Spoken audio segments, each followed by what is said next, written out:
लखन अपने बीवी बच्चों के साथ एक पहाड़ी इलाके में रहता था।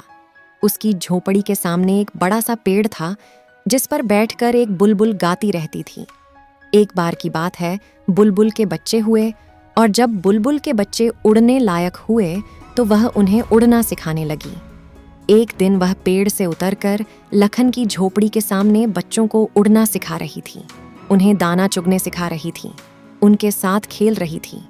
लखन भी अपने 3 साल के बच्चे को अपनी गोद में लिए यह सब देख रहा था। अचानक से वह बच्चा बार बार जिद करने लगा कि मुझे बुलबुल का बच्चा ला कर दो। लखन अपने बच्चे के मोह में पागल हो चुका था। वह अपने बच्चे के लिए सब कुछ करता था। बच्चा जो भी मांगता वह उसे ला कर देता था। लखन ने धीरे से अपने पैर में पहनी हुई चप्पल हाथ में ली और उसे जोर से एक बुलबुल के बच्चे पर फेंक दिया। बुलबुल का बच्चा वहीं जमीन पर गिर पड़ा। उसने बुलबुल के बच्चे को उठाकर अपने बच्चे को दे दिया, लेकिन उसका बच्चा उस बुलबुल के बच्चे के साथ करता भी क्या। वह बुलबुल का बच्चा न तो बोल रहा था, न फुदक रहा था और न ही उड़ने का प्रयास कर रहा था। अपनी गर्दन को एक तरफ लटकाए बस पड़ा हुआ था। वह बच्चा उसके साथ क्या करता। थोड़ी देर उसने उसके पंख देखे, उसका रंग देखा, उसे हिलाया डुलाया, लेकिन वह बुलबुल का बच्चा तो अपनी गर्दन लटकाए निष्प्राण पड़ा हुआ था। उस बच्चे ने उसकी आंखों में अंगुली डाली, उसकी चोंच खोलनी चाही, उसे दबाया और फिर उसके पैर पकड़कर उसे आसमान की तरफ उछाल दिया। वह बुलबुल का बच्चा धड़ाम से जमीन पर आकर गिर पड़ा, क्योंकि वह तो पहले ही मर चुका था। लेकिन बच्चा तो बच्चा ही है। उसने उस बुलबुल के बच्चे को बुरी तरह क्षत विक्षत कर दिया, उसके सारे पंख नोच डाले, उसकी गर्दन मरोड़ दी और लखन यह सब देख रहा है। वह यह सोचकर खुश है कि बच्चा खेल रहा है, लेकिन यह सब देखकर उसके अंदर जरा भी दर्द, जरा भी रहम नहीं आया। क्यों? क्योंकि मोह में इंसान इसी तरह अंधा हो जाता है, जड़ हो जाता है।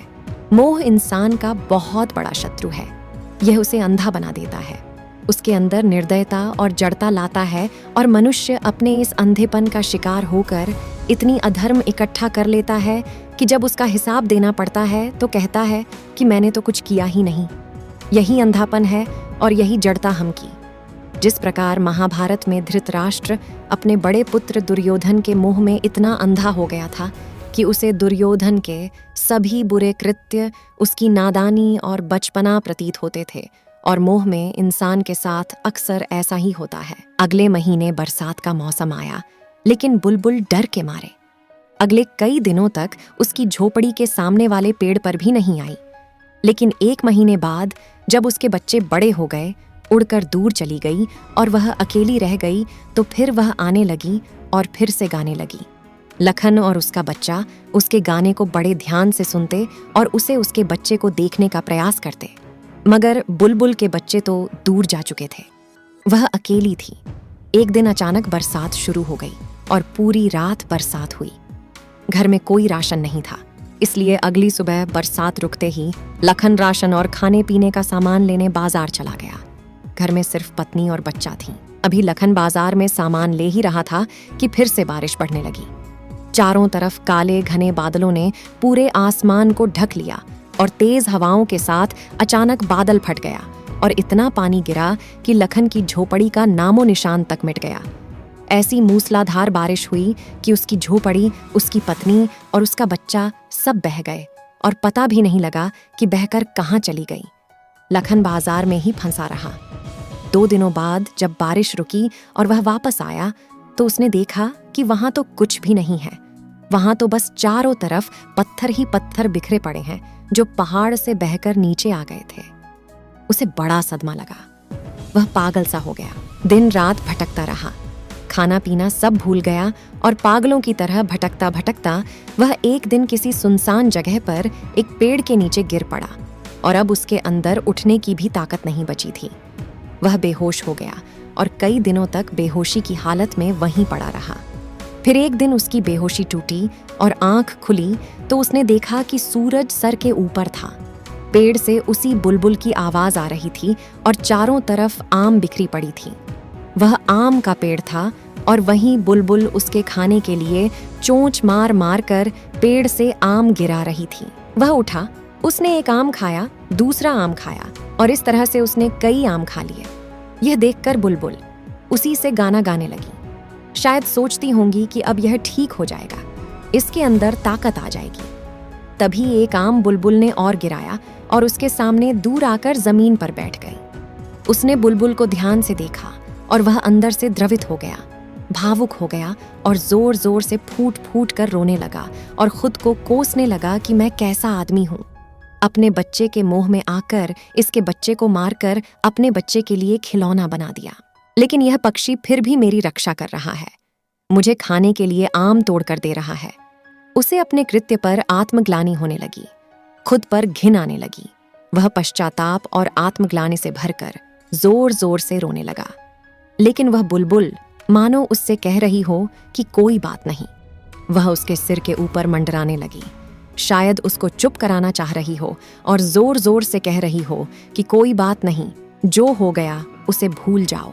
कुदरत ने हमें देना सिखाया है, एक दूसरे की मदद के लिए बनाया है, लेकिन हम ही एक दूसरे की मदद नहीं करेंगे तो कौन करेगा। लखन चुप हो गया, लेकिन उसके अंदर एक भाव गहरा हो गया कि मेरा तो सब कुछ लुट गया।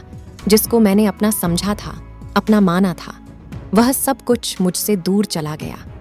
लेकिन आज के बाद अगर मैं दूसरे के काम नहीं आ सका तो मेरा जीवन व्यर्थ है। कोई भी इस दुनिया में मेरी तरह दुखी नहीं होना चाहिए। सबकी, हर जीव की मदद होनी चाहिए, सबको भरोसा मिलना चाहिए, उसकी सुरक्षा होनी चाहिए। और उसने प्रण कर लिया कि अब वह मेहनत करेगा और जो भी कर सकेगा दूसरों के लिए करेगा, क्योंकि इस कुदरत ने हमें एक दूसरे की सहायता के लिए ही बनाया है। उसने बुलबुल के सामने अपना हाथ जोड़े, अपना माथा जमीन पर रखा और कहा कि आप मेरे गुरु हैं और मुझे शिष्य के रूप में स्वीकार करें। बुलबुल तो उड़कर दूर पेड़ पर जा बैठी थी। उस दिन से लखन ने जंगल से लकड़ी लाकर बेचना शुरू कर दिया। उसे अपनी रोजी रोटी का साधन बनाया और उसकी 2 वक्त की रोटी के बाद जो भी उसके पास पैसे बचते, वह उसी दिन उन पैसों से किसी भी गरीब की, किसी जानवर की, कुत्तों की, परिंदों की मदद करता, उनके लिए खाना लाता, उनको खाना खिलाता, किसी बीमार को दवा दिला देता, कुछ भी किसी प्रकार की सेवा करता।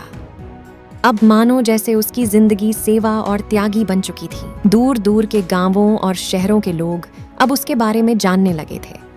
सभी को यह पता चलने लगा था कि कोई ऐसा एक व्यक्ति इस इलाके में है जो किसी भी प्रकार की सेवा और मदद के लिए हर पल तैयार रहता है। धीरे धीरे दूर इलाके के लोगों ने उसे जान पहचान बढ़ाई, उसको एक बड़े समारोह में बुलाया, उसका खूब मान सम्मान किया और उसके साथ मिलकर सेवा करने का प्रण लिया। कहते हैं कि आज वही इलाका बुलबुल सेवा के नाम से पूरे संसार में प्रसिद्ध है। दोस्तों, शायद यह एक काल्पनिक कहानी है, लेकिन यह एक आदर्श और एक सीख प्रस्तुत करती है कि इस दुनिया में हमें एक दूसरे की मदद के लिए ही बनाया गया है, एक दूसरे को प्रताड़ित करने या दुख देने के लिए नहीं। हमें जरूर इस कहानी से सीख लेनी चाहिए और जहां तक संभव हो सके दूसरों की मदद करनी चाहिए।